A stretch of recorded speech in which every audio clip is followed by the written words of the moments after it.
Whether we are there or not, ITSP Magazine still gets the best stories. Plenty of conferences and events spark our curiosity and allow us to start conversations with some of the world's brightest minds. In person or virtually, Sean Martin and Marco Ciappelli go on location and sit down with them at the intersection of technology, cybersecurity, and society. Together, we discover what the synergy of these three elements means for the future of humanity.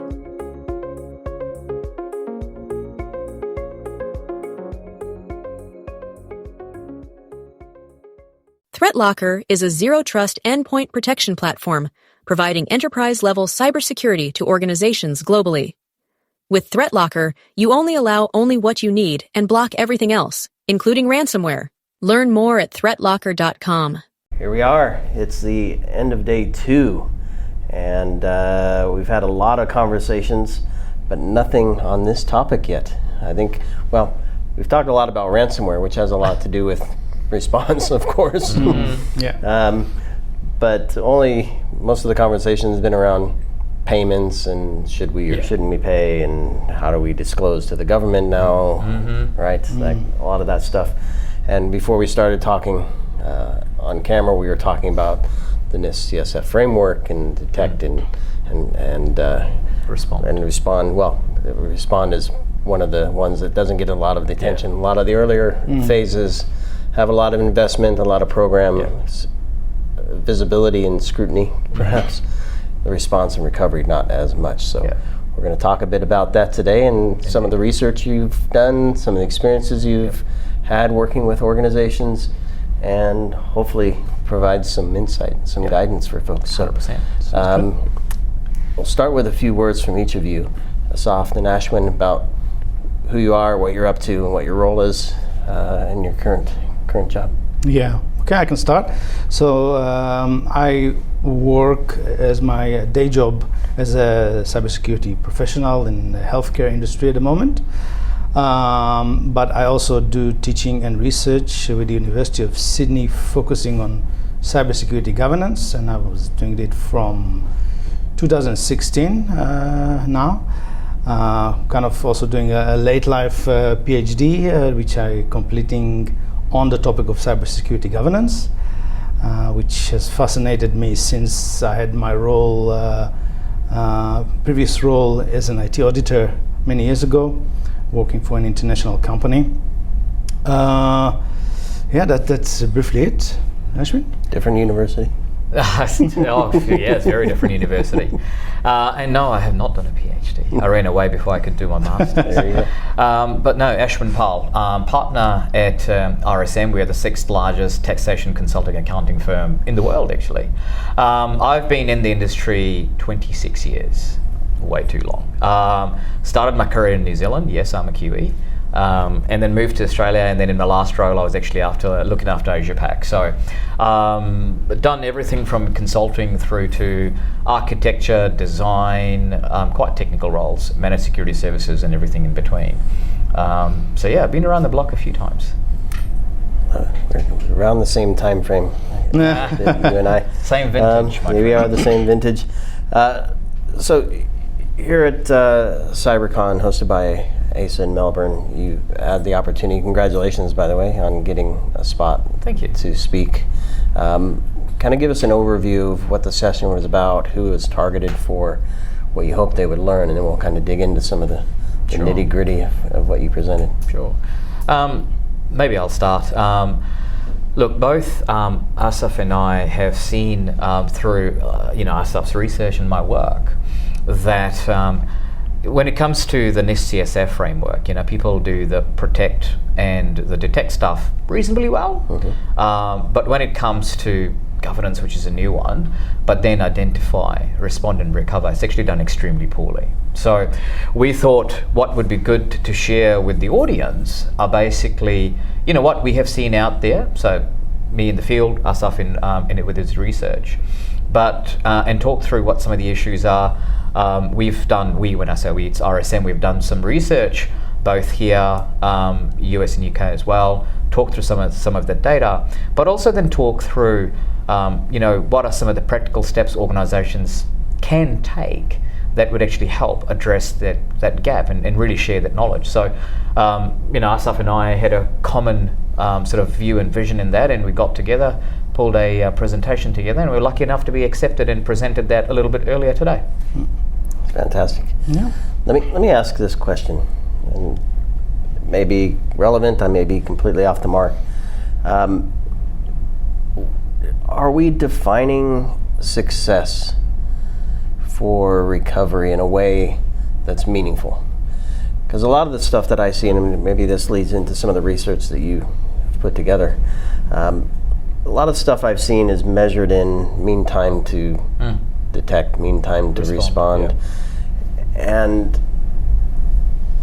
I mean, those are numbers that we can calculate easily and report on easily. But when we start to talk about what does recovery look like, is that the right measurement? Are there other things we should be looking at? I don't know, what were some of the things you looked at in your research, and how does it relate to getting to what really matters for recovery?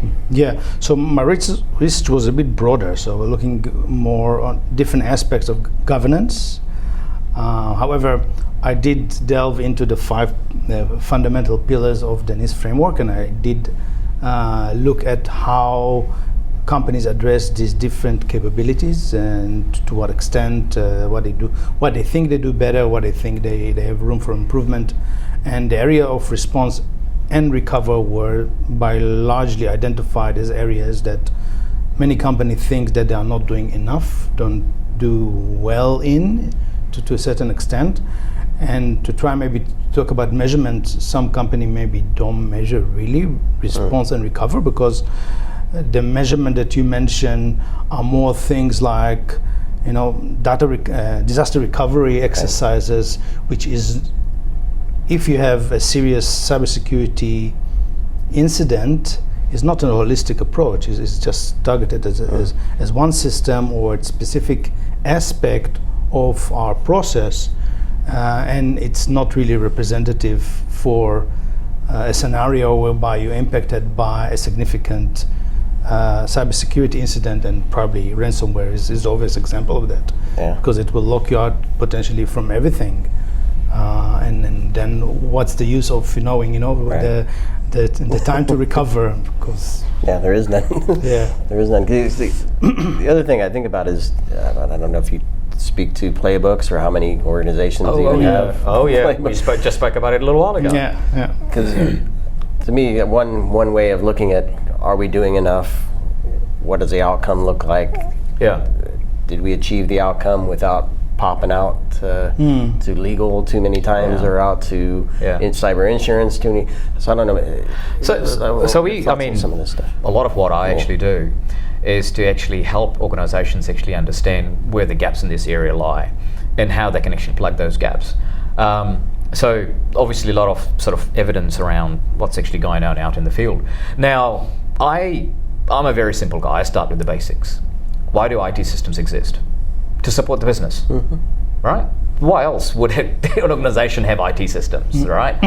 Okay, let's take a game. They want that too. stream Netflix. That too. So let's take it with that one step further, right? So if the IT systems were going to get impacted, the business needs to tell us how quickly they actually want it up and running, and then that should drive the recovery strategies, right? And within that are terms like RPOs, RTOs, so recovery time objectives, recovery point objectives, right? And maximum allowable outage, MAO times. Those are the metrics that we see are not either captured well in discussions with the business or are very old. As a result, what ends up happening is, even if you are fortunate enough to actually have recovery plans and strategies, they're not aligned to what the business wants, right? So you have a very critical system, a crown jewel system, that needs to be up and running within 2 hours. What we see is the backups are being done daily. See the problem there? So, and your backups are beautiful. They're the world's best things ever, air-gapped, tested like there's no tomorrow. Okay. but it doesn't actually meet the business's 22 requirement. hours out of date.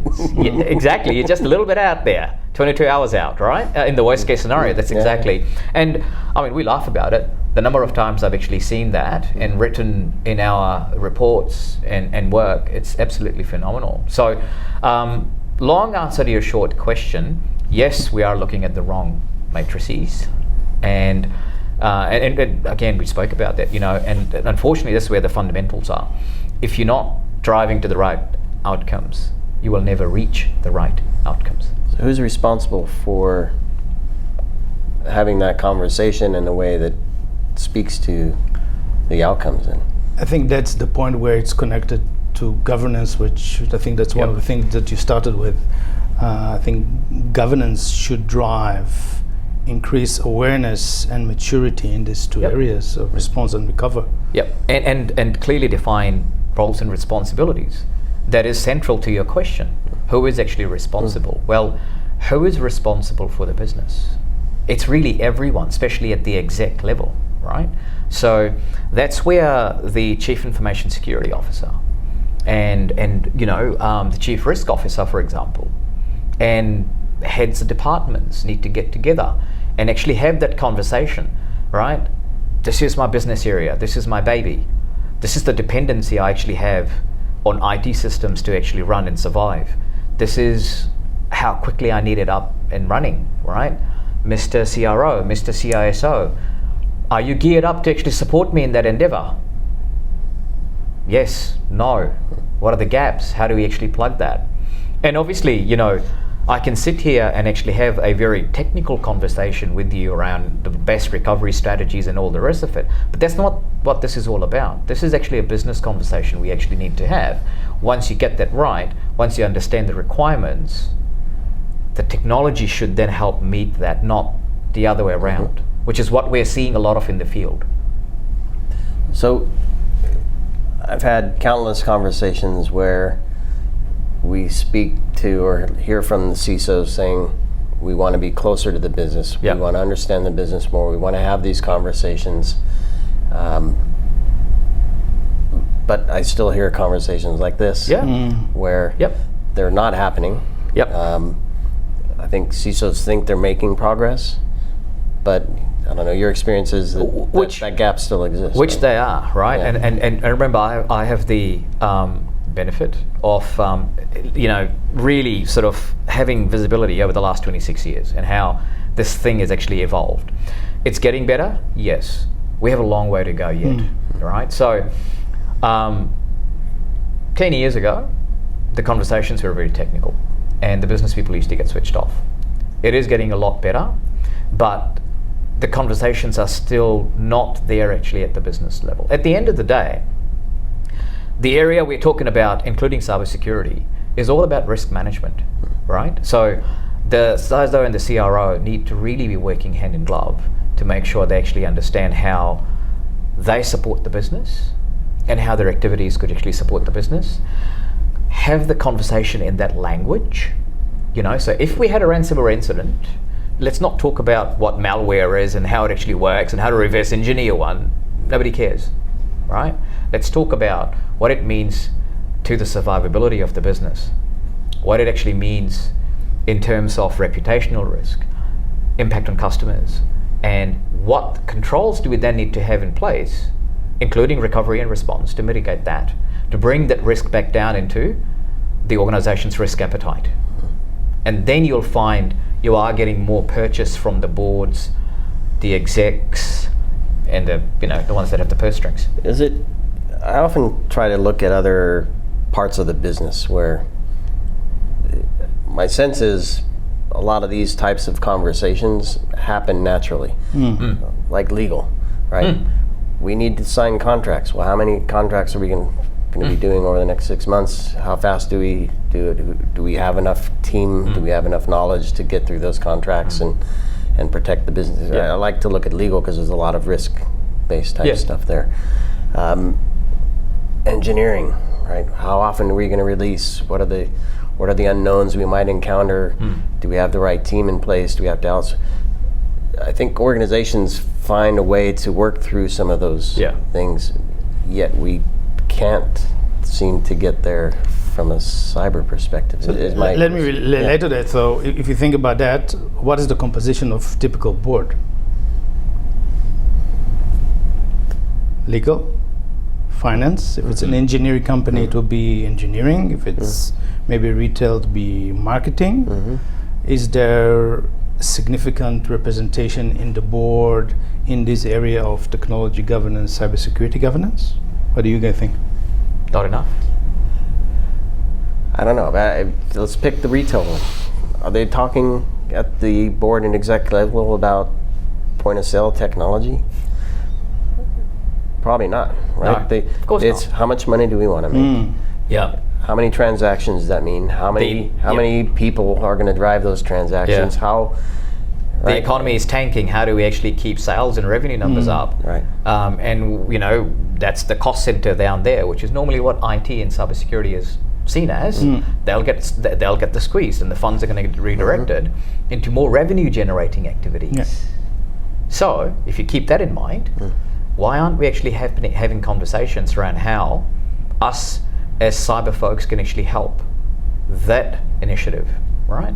Because there is a link, okay? If you're trying to increase sales and you have a massive data breach, what's going to happen? Particularly if your competition is actually doing quite well in that space.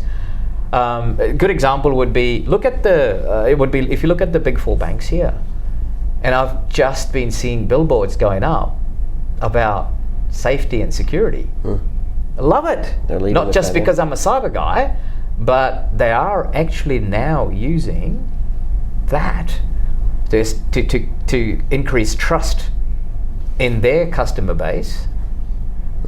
And if you don't trust somebody, you're not going to deal with them. It's quite interesting. Many years ago, I've worked in banking for quite a while, and one of the CISOs there actually asked me, Ashwin, do you know what we actually traded?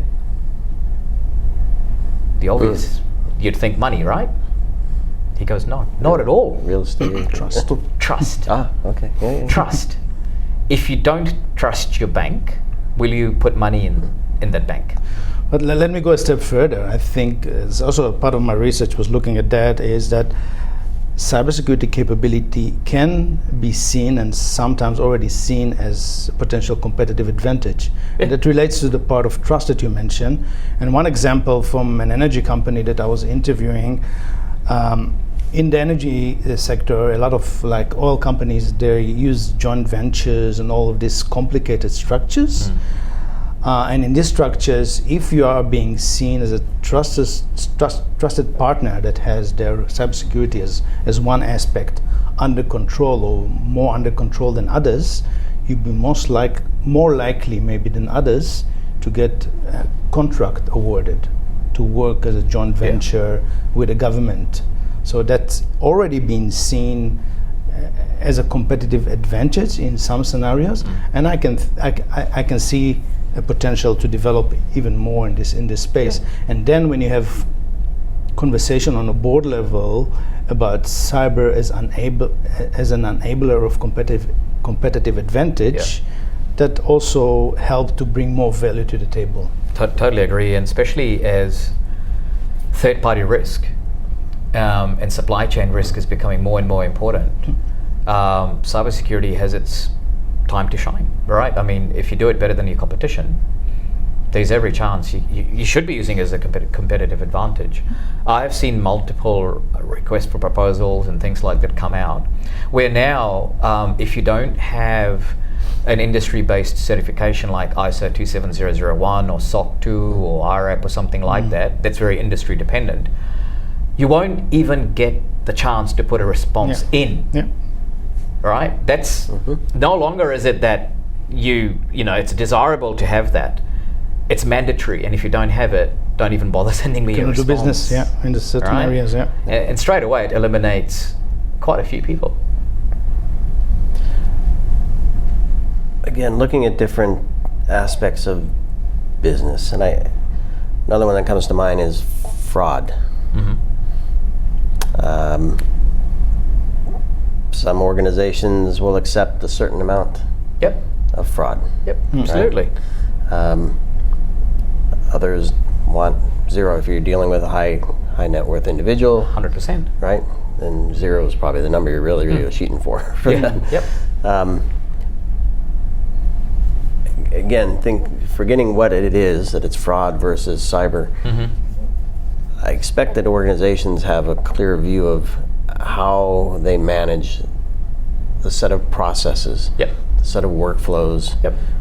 even the set of systems that would make that, well, reach the level of fraud that's acceptable for them in that area. Yep.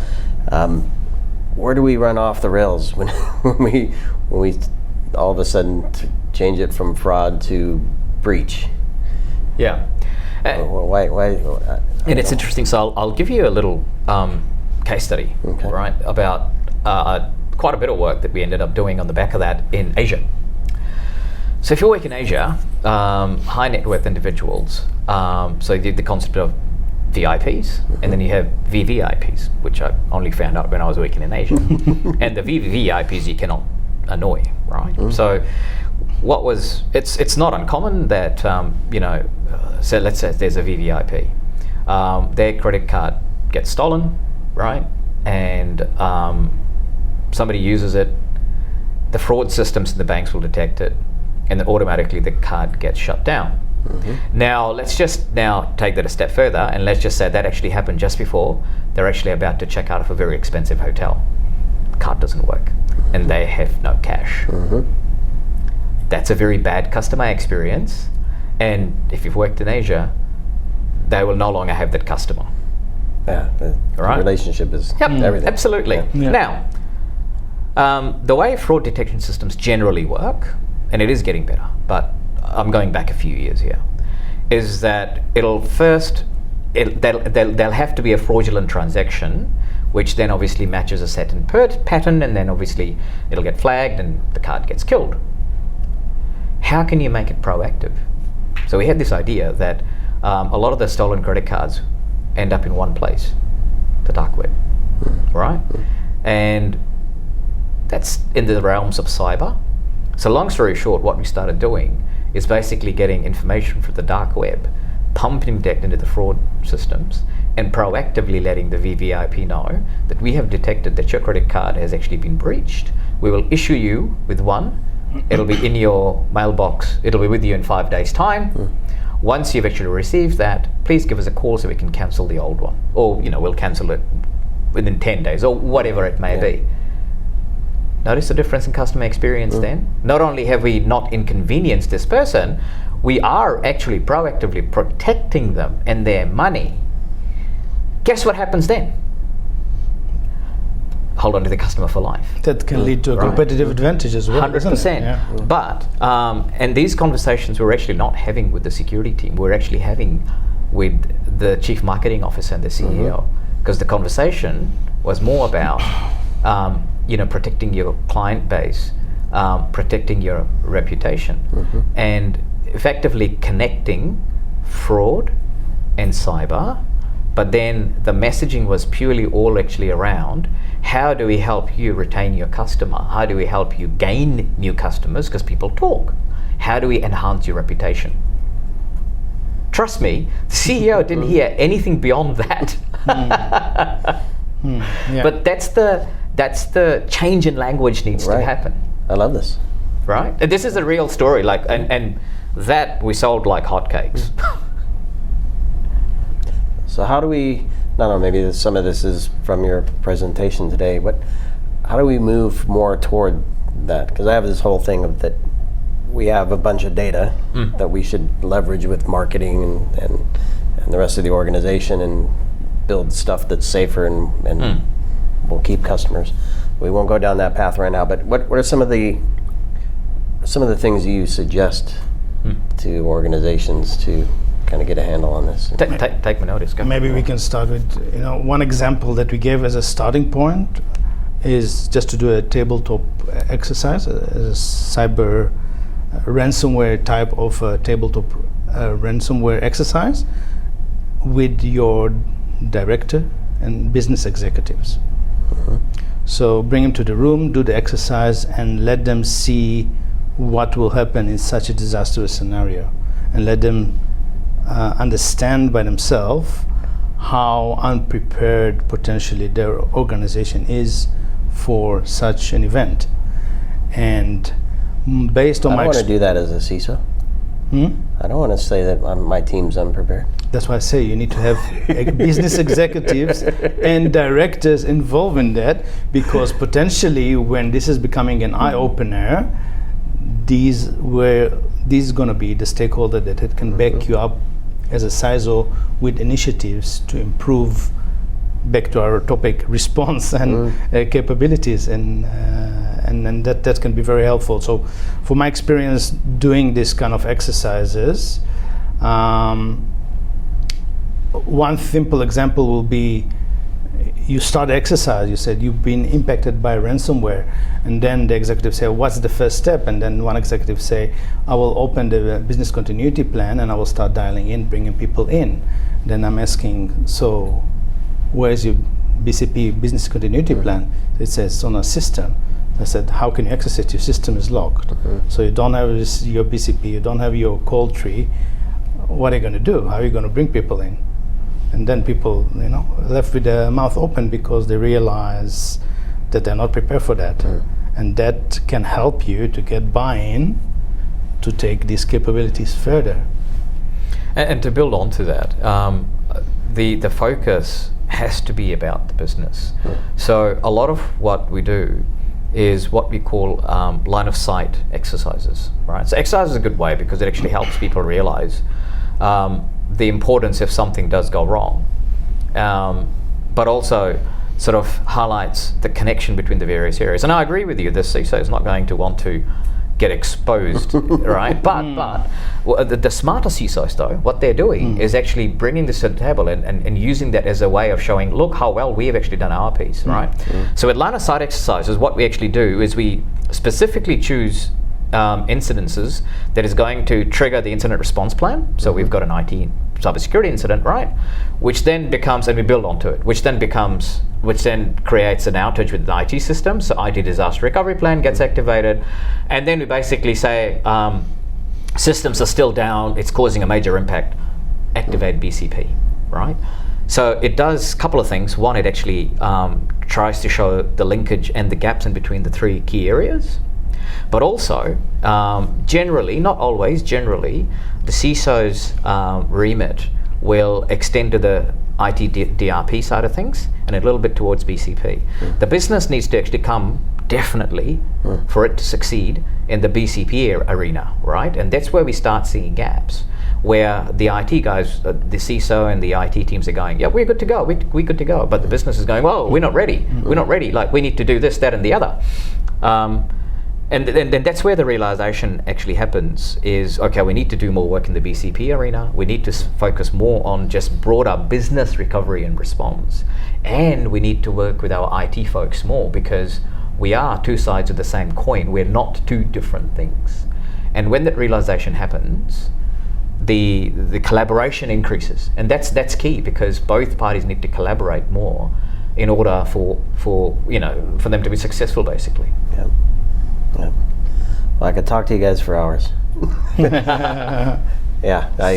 Recovery is an interesting thing, and of course, it all comes back to risk because 100%. You have to understand that if you're going to prepare for the recovery.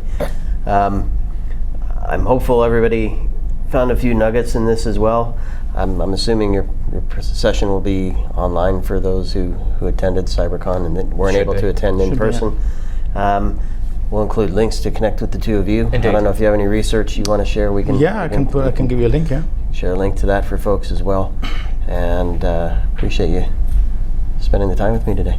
Thank you for having us. Our pleasure. Thank you. And thanks everybody for listening and watching. And I'm going to wrap day 2 here at Australia CyberCon, and we'll have a whole full day tomorrow with more conversations. Please stay tuned, subscribe, share with your friends and enemies, and we'll see you later.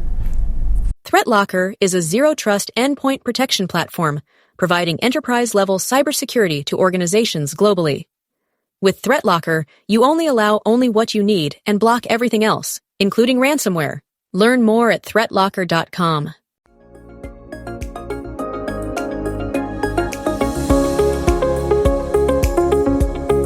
hope you enjoyed this episode of Sean and Marco's on-location event coverage conversations. Please take a moment to give the show a good rating and leave a comment. Remember to share this podcast with your friends, family, and colleagues. Come back for more conversations and follow Sean Martin and Marco Ciappelli as they continue their journey toward redefining cybersecurity and society.